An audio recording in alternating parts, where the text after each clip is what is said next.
When I was in 5th grade, I had what I thought was the biggest decision of my whole life.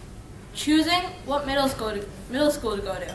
Hello all, my name is MeghnaKandarpa, and I am a 7th grader at the Academy of Aerospace and Engineering. Now many of you are wondering, why is that such a big choice? Well, first, I live in Southington, Connecticut. The schools there are not the best. I pretty much fell asleep in classes because the stuff you learn felt like stuff you would learn in 3rd grade. So I chose one great thing. I chose to go to a magnet school. There are pros and cons to this big decision.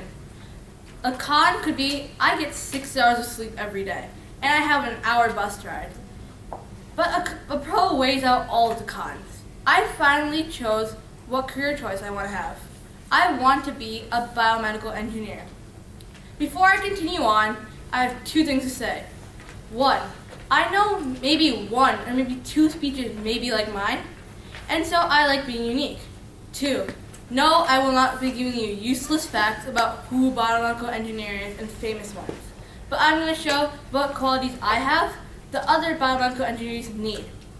First of all, as I said before, I am really unique. While other girls may enjoy going to the mall or texting friends or like sitting in a room chatting about random people, I enjoy reading and playing basketball. I am not saying to the girls out there that you're all selfish people sitting around with their phones. That's just the normal middle school movies. I also enjoy reading a lot, as in books that you wouldn't expect a 7th grader like me to read.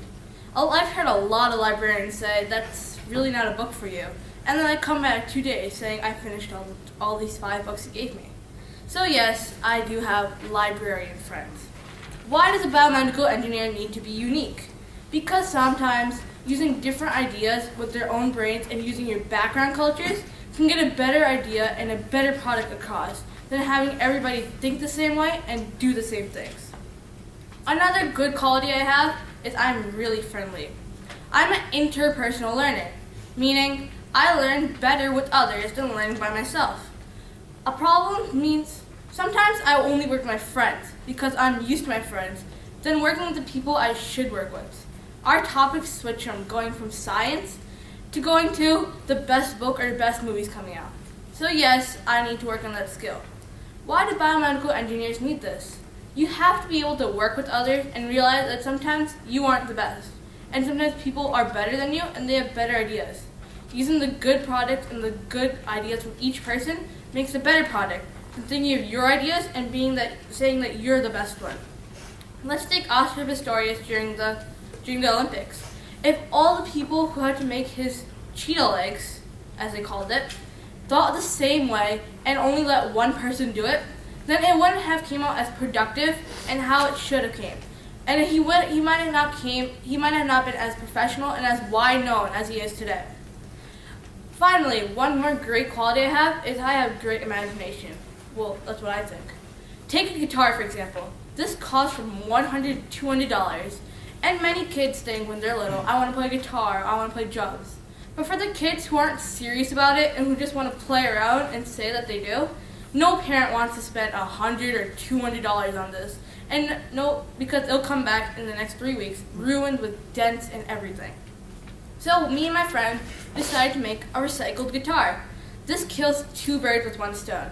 Our earth has become so polluted with things like trash on the beaches to pollutants, chemicals in the water. So recycled materials are getting used are getting used and showing to the world that we can use materials the way they're not supposed to be used. Why does a biomedical engineer need imagination? I'm going to take a company, the RoboHand. The RoboHand is literally what it says. It's a robotic hand it's a prosthetic robotic hand.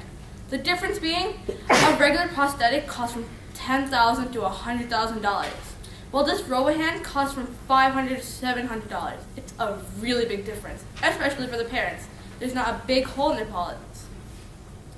So, when I think about it, my imagination sparks a few ideas. From a recycled guitar, to making our planet better with more ideas and getting rid of trash.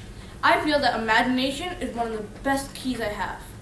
So all in all, I have a lot of imagination, I'm unique, and also I am really friendly.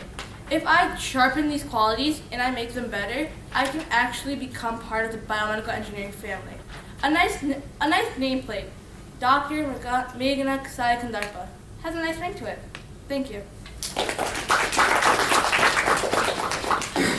Okay, that was Meghna. So